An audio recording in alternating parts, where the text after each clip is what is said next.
Makati.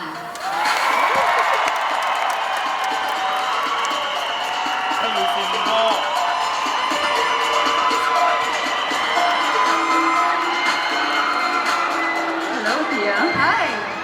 Miss Makati, what's the most extreme activity you've done in your life?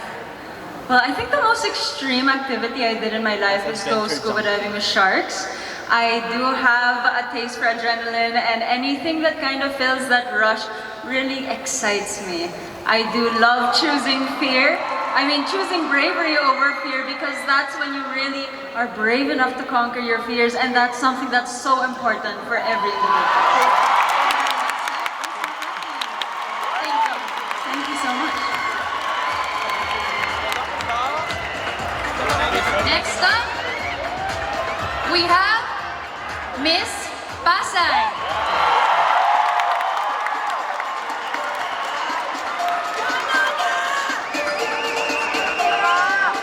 Beautiful, Miss Pasay.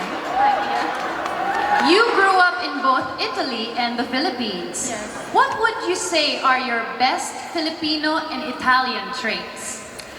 If there is something that I can say there is in common with Italian heritage and Filipino heritage, is that we are strong women, and we always value family.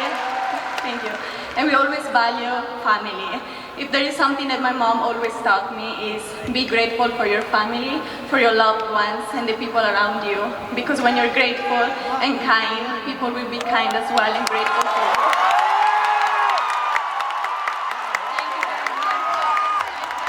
Let's call it Miss Baguio.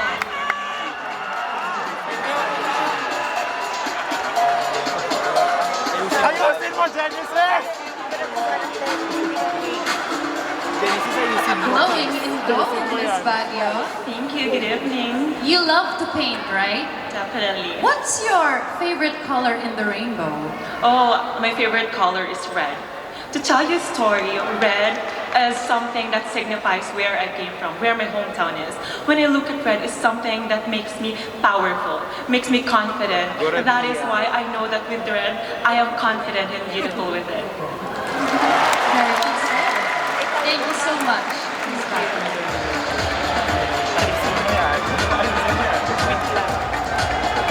Next up, let's call in Miss Taguig.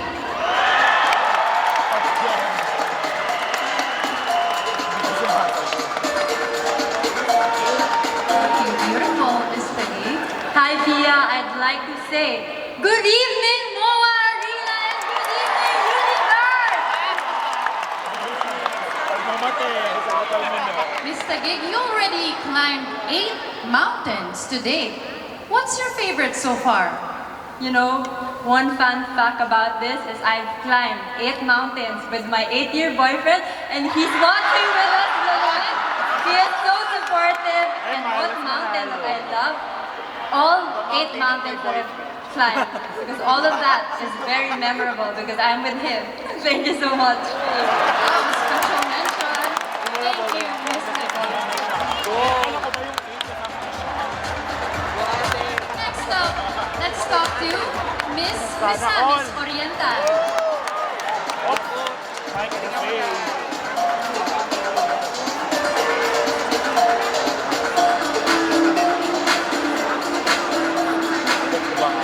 Beautiful. Good evening, Pia, and good evening, Philippines! What do you prefer more? To be seen on TV or to be heard on radio? First and foremost, I prefer to be seen on TV because both audio and visual, we do learn so much from that. And given my experience as a radio host, raising social political awareness amongst the youth, I think it's about time that I take it up to the next level with this platform, Miss Universe Philippines 2022. Thank you so much. I got goosebumps.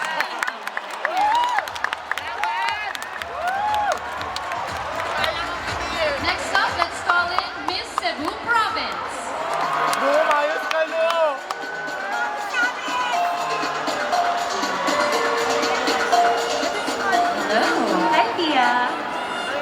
best feeling you get from riding a motorcycle? The adrenaline. being a woman and the youngest among the family of 4, people would always worry about me driving a motorcycle around town. But I believe it promotes bravery, and it promotes that any woman can do whatever she sets her mind and heart into. Thank you. Yes! Thank you. Baguio out. Next up, Miss Bohol. Ay! Muli! Bakit parang pwede na silang tawag mo kasi Hello. You are a free diver. What's your best underwater discovery?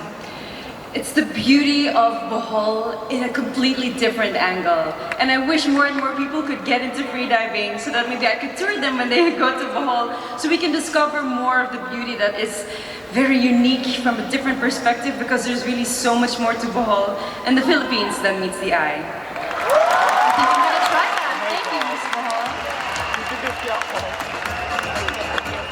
Next up, Cebu City. Go, Chantal!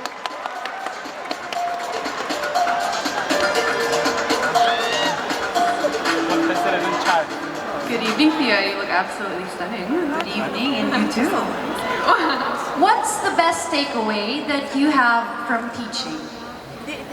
I am a deeply anxious and shy person. So teaching has always been about me claiming power, claiming authority, and claiming my voice. And so when I started teaching, I learned to become this confident and outspoken person, and I realized that my voice was to be heard, whether people wanted to hear it or not. Whether they like it or not, they're paying me to teach them, so they have to listen to my voice. Thank you. Thank you. We wouldn't mind listening to your voice all day. Next up, Miss Albay.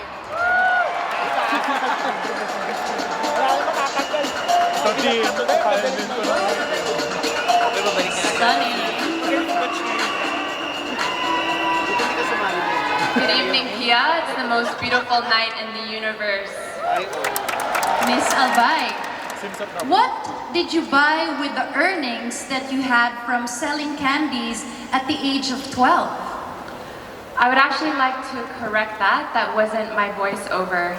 But something that I'm really proud of is actually when I was 12, my dad had a heart attack on the plane, and our financial situation changed entirely.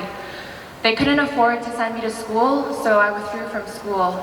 But I knew that I deserved an education. I knew that I deserved a good future. And so you know what, Pia? I bet on myself and I believed in myself. And from then, from 12 years old to 25, I financed my entire education on academic scholarships. And I graduated magna cum laude with honors.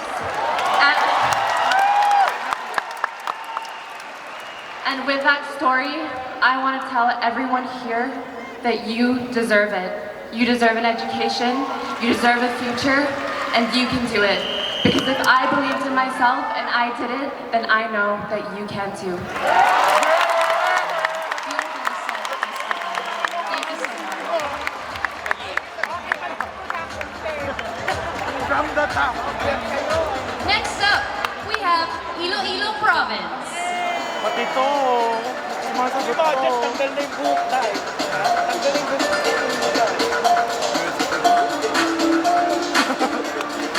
Hello, Miss Iloilo Province. Good evening, Miss Pia. Maayong gabi sa tanan. After finishing a marathon, what do you reward yourself with? I reward myself with rest. I look at life as a marathon, and although we have common goals to reach and want to achieve so many goals in life, it's so important for us to rest and rejuvenate so that we can prepare ourselves for our next achievement. Especially when we are powerful women on this stage, we have so much to thrive for, and as someone who is so happy to be a part of the top 10, so unexpected, I've known that through rest, I've been able to achieve this moment right now, and at the same time, strive for more as a woman. Thank you. Rest is just as important. Thank you. Well, I had so much fun talking to you girls. Clearly, we've seen how unique each of you are. Motivation Arena, your top 10.